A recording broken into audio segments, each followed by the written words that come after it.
If you go to my Learn Unity repo and look here under ECS jobs, you'll find I've been writing this introduction to these two major new features of Unity called the job system and ECS, which stands for Entity Component System. And these features, ECS in particular, are not fully formed at this point, and I'm still learning them. A lot of people are still learning them. So this video is going to be something of a rough draft in which I just walk you through the basic ideas of both these things, starting with the job system. So the idea of the job system is that rather than creating and managing your own threads, you will create these units of work called jobs, and you hand them off to Unity. They get put on a queue, and the job system just periodically looks at the queue, and if there's a worker thread available, it'll take a job off the queue and run it on that thread. And be clear, this is not a preemptive system, so that job, once it's running on the thread, will run to completion. But once it completes, that thread is then freed up, and the job system will just pull another thing off the queue if there are more jobs waiting on the queue. So because the job system is not preemptive, it's not really appropriate for I/O stuff. If you want to do like I/O stuff in the background, say load a file, you would want to run in a thread where if the thread blocks, well, say reading from a file, that's not a big deal because then other threads can just take over the core. But here we have a fixed pool of threads. There's a thread that Unity maintains for every core in your system. So like on my system, I have 8 cores. There's one thread that runs the main core thread. There's a graphics thread. And then because I have 8 cores, then I have 6 worker threads. And so jobs usually are going to run in those worker threads. So if you had, say, a block running in a worker thread and it blocked on I/O work, that worker thread would just be out of commission for quite a while, and the core it runs on would then just not be utilized for that time. So that, of course, is bad if we're trying to maximize use of our cores. So this is not really appropriate for I/O tasks. It's for computation stuff. It's for, you want to do in-memory transformations of data. That's what it's all about. And the reason for such jobs you don't want to just create and manage your own threads, well, a few reasons. One is it's just, it's bothersome and error prone to have to create and manage your own threads. If you don't get it exactly right, then you're not going to maximize performance and bad things can happen. Also, just the threads you create are going to contend with each other and also with Unity's own threads to use the CPU. They have to contend with each other for CPU time. So ideally, we just have a fixed set of threads, the fixed pool of Unity threads, and we would just farm work out to those existing threads rather than pay the overhead cost of context switching between threads, right? And then another very important reason you would want to use the job system is because it generally makes it easier to both avoid and detect race conditions, which in conventional multi-threaded programming can be very difficult to do. So here in this model behavior class, we're defining a job as this struct test job, which implements an interface called iJob, which is coming from the unity.jobs namespace. And this interface requires one method, execute, which takes nothing and returns nothing. And this, of course, is the method that's called when the job is executed. It is the actual business of the job. And in this case, it will take the two fields x and y, add them together, store them in x, and then print out the value of x. And then down here, we're going to actually create an instance of this job and run it. So we create an instance of test job, initialize 3 to x and 5 to y, schedule it. Schedule is an extension method of iJob. Extension methods in C# are methods which are concretely defined in an interface, and then implementers automatically get that concrete implementation. So we didn't write schedule, it's provided for us. Anyway, this method puts the job on the job system queue, and we get back a handle, job handle, representing the scheduled job. But when we queue a job, it actually isn't really ready for execution. It's not marked as ready to go. We have to call this method schedule batch jobs, the static method of job handle, and that will actually then ready all unready jobs on the queue. So the reason for the separation is just typically you often will want to create many jobs and then okay them for execution. If they just immediately started running, then the job system would immediately start executing that first job that you happen to schedule rather than making a smarter choice of maybe picking a better one to run first, things like that. So typically you might want to queue up a bunch of scheduled jobs, then kick off their execution. That's why schedule does not actually directly ready the jobs. Anyway, so at some point later then, having kicked off execution of your jobs, they then at any point might, depending upon what's happening on the worker threads, at some point they'll be taken off the queue and executed on one of the worker threads. And then at some point though, we need to call complete on the handle. And what complete will do, it will wait for the job to finish if it hasn't already finished. It's possible by the time we get down here that the job happens to already have finished executing. That could happen. But if it doesn't, it'll sit here and wait until it does. And so when complete returns, you know that job for sure. You know it's finished executing.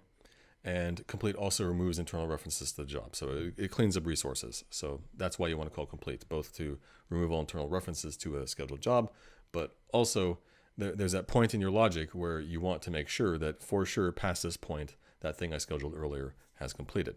So that's what complete is about. And another important thing to mention here is that when you schedule and complete jobs, you can only do so on the main thread. It is not allowed to schedule jobs or complete them within other jobs. That is something they could have allowed, but it gets very error prone, and it was decided that it's, as a rule, best to synchronize all your work, to create all your jobs and complete them on the main thread. So you can't schedule and complete your jobs within jobs themselves. Another thing to note here is that when you complete on the main thread, if it happens to be the case that the job you're sitting and waiting for, that you're trying to complete, if it hasn't actually started executing yet, well then, the main thread is just going to be sitting and waiting, so the job system might decide, well, the main thread should then run the job, because otherwise it would just be a waste of a core. So there are cases where jobs actually won't run on a worker thread. They might, in some cases, run on the main thread. Anyway, so after this complete call, we know that the job has finished, and what we should see on the console, well, the job will have executed by now, so you'll see this printed out. You'll say, hi, my job, x plus y is, and in this case, 3 plus 5, it should show 8 there. But then when we print out here, x of the job is what? Well, what should jx be here? You might think that after the job completes that it should be 8 because we added 3 and 5 and assigned that to x. But it turns out that when a job executes, it is working with a copy of the struct, not the value which you set up in the main thread. And so when we're mutating x here within the job, that's mutating just the job's own copy of the struct. And that copy is not going to be seen outside the job at all, not in the main thread, not in any other job. It's just totally private to the job itself. So in this example, what we're actually going to see is x of the job is 3. It's just going to be this original value as it's defined back in the main thread. Now, the fact that jobs work with copies of their struct, the implication there is that the only way to get data in and out of jobs is through some pointer that is shared between the main thread and jobs. And you would think, well, okay, so I'm going to just have some reference to an object. It's just some class instance, and then I mutate the class instance, and then the change is visible outside the job. And it turns out, no, we can't do that for a few reasons. One reason is that the worker threads are not ordinary C# threads. They're native threads, and you really should not be accessing anything that's managed code, any kind of managed objects, things known to the garbage collector. All sorts of bad things can happen if you do try and muck with managed objects. So we can't touch managed memory at all. We can't, in fact, touch any class instances where any kind of reference type is verboten within our jobs. We can only work with what C# calls blittable types, which is their term for a piece of data whose memory representation is the same both in native code and managed code. So that to move back and forth between those two worlds, you just do a straight mem copy of the bytes, and you don't have to fix up references or anything like that or worry about garbage collection. That is a blittable type. And so the fields of your jobs have to be blittable types. And it turns out, well, simple types like int, that's a blittable type. Float, of course, and a few other things. And struct values, as long as their fields are also blittable, then it's a blittable type. But reference types, meaning all class instances or C# arrays, all those things, they are not blittable types. They're not allowed in your jobs. So then how do we get data in and out of our jobs if we can't have just like references to data? We're working with a copy of the struct. We need to have like a pointer to something visible outside the job that we need to then, mutate the data through that pointer. Well, that's one reason why Unity provides these things called native containers. They're sets of basic container types, collection types like arrays, queues, hash maps, lists, and a few others. Those are the main examples. But they're implemented as struct types which have unsafe pointers into native memory, not garbage collected memory, not the managed memory. And so they are things where, say, like a native array, you create a native array, there's a native memory allocation, and that native array struct value has a pointer into that natively allocated memory. And because it is native memory, you are then responsible for disposing of that memory, for deallocating it. There's a dispose method you call on your native containers, and failing to do so will be a memory leak effectively. So you want to make sure to dispose of your native containers when you're done with them. But because these native containers have pointers into native allocated memory, if our job includes a field which is a native container type, well, when the job struct is copied to the thread where it's going to execute, that copy is going to have the same pointer to the same memory. So within the job, if you then mutate the contents of the native container, those changes will be visible once the job is finished, and it'll be visible in the main thread and inside other jobs too. So that in fact is the only way we get data out of a job. Jobs should not be doing IO stuff. They actually should not be touching static stuff either. I think debug.log is one of the few exceptions where it's okay, but in general you should not be touching statics. You shouldn't be touching static methods or static fields, because if they represent managed memory, then bad things can happen with the garbage collection and other things. So don't do that. And really the only way you get data out of your jobs, again, is through native containers. Now actually, and this will be significant when we talk about ECS, the native container types are not technically blittable. They're not actually blittable, but there's a special exception for them. So you can have native container fields in your jobs. Otherwise, what's going to happen if I have a non-blittable type, like say just string here, let's just call it S, and now let's say just S equals whatever, hi, we will get an exception when we call schedule, because it's going to look at this. It does some introspection when you schedule a job, and it looks for any fields that are either not blittable or not native containers, and you get an exception if it finds any. So now, say in this example, if we did want to produce something from this job, and that is the purpose of jobs, to produce new data or to mutate data, well then we would need to get it out through some native container, and in this, if we just want a single value, the obvious choice is a native array of length 1. And so here I'm going to make a field which is a native array of length 1. Let's see, it'll be an int, and we'll just call it R. And then down here, we're going to create R equals new native array. And when you create a new native array, the constructor is expecting its length, here just 1. And you also have to specify which memory allocator to use. There are 3 options. There's this enum here, and we want, let's just say temp job. Yeah, there we go. There's also temp and persistent. Using the temp job allocator means that this native array should not live for more than 4 frames. There are safety checks that are executed with our native containers within the editor, not in production builds, but within the editor, that will look at our native containers and detect when they've lived for longer than 4 frames, and you'll get an exception. I don't know why exactly 4 frames. I think they decided, well, commonly you need things that live like 1 frame or 2 frames, and maybe 3 or 4 frames, but beyond that, you shouldn't be using a temp job. It's for very short-lived things. So temp job is meant for allocations which need to live for 1, 2, or 3 frames, basically.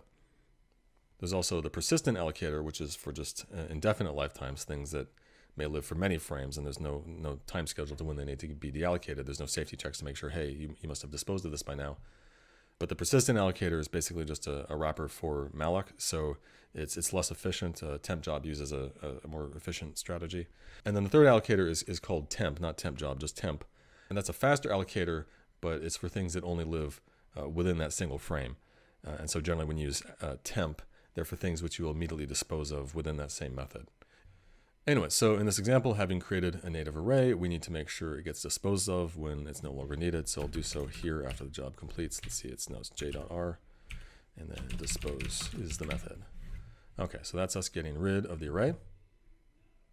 And then here in the job, what we're going to do is we're going to store in that single slot of the array, just has a length of 1, so just index 0. We're going to store the sum. We can still print out x, that's fine. But anyway, if the job stores the result in the single slot of this array, then after the job completes, we know for sure that if we print out j.r sub 0, this should be the sum of x and y, which should be 8. And I've actually forgotten one thing here. I need to add using.unity collections to have access to native array in the allocator. Okay, so that should be good now. Let's also change this from printing x. It should print out the sum, which is stored in the array. And this text is not really accurate anymore. Say r sub 0 of the job is there. Okay, so now we should see I'm the job, x plus y is, this should be 8, and then after the job completes, this should also say 8. So let's play the game. And it says, yep, I'm a job, x plus y is 8, and r sub 0 of the job is 8. So we computed something in a job and then smuggled it out via a native container. Now what I've done is I've made the example a little bit more typical of how jobs are used. Very commonly we want to initiate our jobs, schedule them at the start of a frame, and then complete them at the end of the frame. So now I'm scheduling the job in update and then completing it in late update. And because now in these 2 separate methods we need to access the same job handle and the same array to dispose of it, I've made those fields. So the array is being assigned to this R field, and the job handle is this field called H. And of course, this is now being performed every frame. So if we go play the game, you'll see it print out every frame. Now let's make things interesting by scheduling 2 jobs instead of 1 every frame. And we're just creating another instance of the same test job type. So it's going to be running the same code, but it has its own separate struct. So here, j is still the values x, y in the same array, whereas k is the value 11 for x, 6 for y. But its array field is the very same array, which is going to be a problem because when we schedule them both at the same time, such that they can run in parallel, yes, each job is working with its own copy of the native array struct, but both of those structs have pointers to the same piece of native allocated memory. And so now we have in effect 2 jobs that concurrently are accessing the same memory, which of course is generally not desirable. Generally, we want to coordinate access to mutable shared state. What might happen in this setup is maybe J will finish executing before K ever starts, or vice versa. Maybe K finishes before J starts, or they might overlap partially or in whole. So their execution of their code could be interleaved, running on simultaneously on separate cores. And this is bad, first off, just because it's indeterminate, and we generally care about controlling the outcomes we get, of course. And of course, in many other cases where you have jobs touching the same memory and mutating the same shared state, we could get totally incorrect results. We could have bugs, right? So we want to avoid these scenarios. We want to detect them. And happily, what the job system does is, in coordination with the native containers, there are some safety checks. When K is scheduled here, in this call to schedule, it's going to look and say, well, are there any other jobs that are currently scheduled that also are accessing the same native container that this job wants to access? And if so, you're going to get an exception. Our update method is going to bail out at this point, and scheduled batch jobs will never be called, but that won't actually stop the J job from running, because down here when we complete, when you complete a job, if it hasn't already been readied for execution, complete will ready the job and then execute it and return. But our second job, K, will never run here. We'll just see exceptions. So let's just see what we get in the console. Hit play, and we're getting, hi, I'm a job, x plus y is 8. That's the J job. But then for the K job, we're just getting these exceptions when we call schedule on K. So what do we do about these scenarios? We have 2 jobs that are conflicting in the native containers they want to access. They should not be scheduled in an overlapping fashion. We want to make it explicit and deterministic which is going to finish before the other starts. We need to decide here, it's up to us to decide whether J should run before K or vice versa, but whichever we choose, we need to make sure that is guaranteed rather than left up to happenstance of the scheduling. So there's 2 ways to do this. The first way is that we can just complete J before we ever schedule K. So right here, if I just add complete, the second call to complete over here, we could just remove it, of course, but it's actually harmless after the initial call to complete on a scheduled job. Any subsequent calls to complete are just, they do nothing, they're harmless. But anyway, now we've guaranteed that before K is scheduled, J will have completed executing. And so when K is scheduled now, there aren't any currently scheduled jobs that are trying to access the same native array, and we won't get an exception. Everything will be cool. Let's see this in action. Hit play. And no exceptions. And every J job is printing out x plus y is 8, and every K job is printing out x plus y is 17. So that's one way to do it. We can just complete a job before scheduling other jobs that want to touch the same data. But the other thing we can do, and this is the core cool feature of the job system, is that when we schedule a job, we can give it a dependency. We can say this job is dependent on this other job such that when it's executed, it will not start, it will not be pulled off that queue of jobs until the one it depends on has finished. And the way we create this dependency is very simple. Just when we schedule, we pass in the handle of the dependency. So now when we schedule K, we're saying that it's dependent upon J. And so K will never start executing until the J job it depends on has finished. And we'll get the same effect here. Now, if we come back and play, we should just see the same thing printed out. Yeah, 817, 817, 817. Now, you can have whole chains of dependencies. We can have A, which is a dependency of B, which is a dependency of C, which is a dependency of D. You can have long chains like that if you want. Sometimes that's what you want. And that would mean that A would have to finish before B would start, and B would have to finish before C would start, etc. But another thing we can do is you can have a single job, which is a dependency of multiple other jobs. You can have, say, A, which is a dependency of not just B, but also C and D, such that B, C, and D will not start executing until A has finished. But assuming B, C, and D are not dependencies of each other, then they can all run concurrently. They can run in parallel. And that's fine, again, assuming that they do independent things, if they're not touching the same mutable state. We want to set up these dependencies so that when we have conflicting jobs, when they're touching the same data, we need to figure out, well, logically for our purposes, which one needs to be done first, And having made that choice, we then need to enshrine it in the chain of dependencies. And then we can schedule the jobs and kick off their execution. And also understand here, having made J a dependency of K, I don't need to complete J anymore. I can just complete K, because when you complete a job, that is implicitly completing the jobs it depends upon first. So when I call complete here on H2, we're completing J first and then K. And so again, in the scenario where, say, A is a dependency of B, C, and D, but B, C, and D are not dependencies of each other, well, if they're the tail end of your dependency chain, there's nothing which they are dependency of. Yes, you would have to call complete on B, C, and D directly, but no matter which one you call complete on, A would be completed first.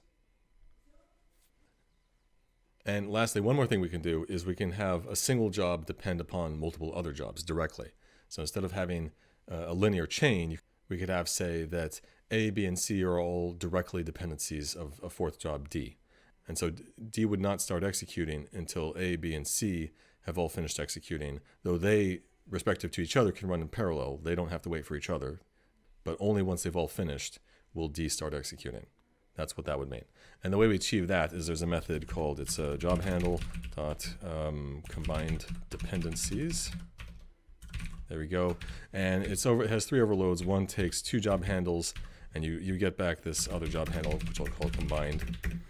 So let's just assume I have handles A and B here. I don't actually, but if I did, there's also an overload that takes 3, so you combine 3 into 1, or you can pass in a native array of job handles if you wanted to combine more than 3 at once.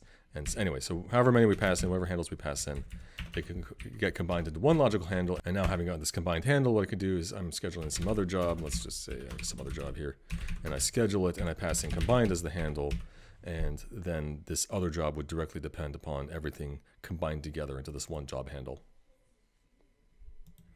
So because you can have a single job be a dependency directly of multiple other jobs, and also because you can combine jobs, effectively what our chain of dependencies looks like is not necessarily linear. You can have like branches in it, but it does have to be a cyclic. You can't have A depend upon B, which depends upon C, and then have C depend upon A, because that would create a cycle. So that's dependencies. And let me be clear, let me emphasize, what our jobs do is they don't do I/O work. They just do in-memory data transformations. And the only kinds of things they can mutate are these native containers. And so if you have 2 jobs which aren't touching the same native containers, there's really no reason you would make one a dependency of the other. That would be a lost opportunity for parallelization. You want to be able to, as much as possible, run things concurrently to maximize utilization of the cores. So when we set up these dependencies, it's really to work out a guaranteed execution order for the things which do conflict, for the jobs which are touching the same native containers.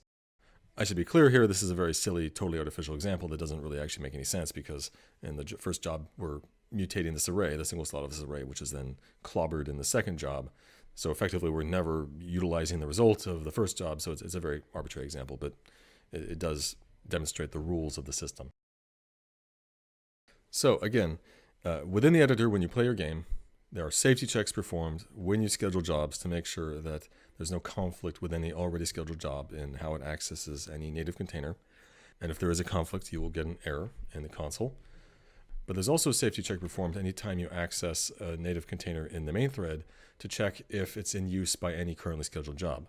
So here, if I just, after scheduling this single job J, if I then try and print out the contents of the array, this is going to trigger an exception because we currently have J scheduled using that same array, and it hasn't yet completed. And so now if I play this game, you'll see the job is still executing. We still see it printing out this message, but that's because we've already scheduled the job. But then once we try and access the array after scheduling, we get an exception, and it's telling us that we're trying to access this array, which is in use by a scheduled job. So what we need to do is we need to make sure the job is completed on the main thread, and then we can access the job. Then this access is okay. Here, come back, play the game, and we're good. Now, as you might imagine, these safety checks are quite expensive because they happen every single time on the main thread that we access a native container. Well, that's why these are only enabled in the editor.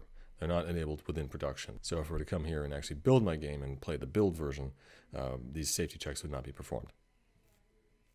Now, in some cases, you may wish to also disable these checks within the editor because maybe they're just too costly. So you can do so under jobs. There are various options for disabling certain safety checks. Leak detection, for example, is the safety check for making sure that you've disposed of a native container within its intended life cycle. So most commonly what we do in jobs is we have some collection to iterate through, some array usually. And so we're going to go from indexes 0 up to some number n.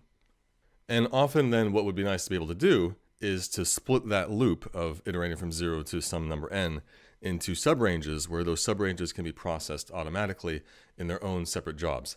So I want to find just a single job and I just have a single job handle, but then behind the scenes it's split up into multiple actual jobs for me so they can be scheduled in parallel and maximize utilization of the cores.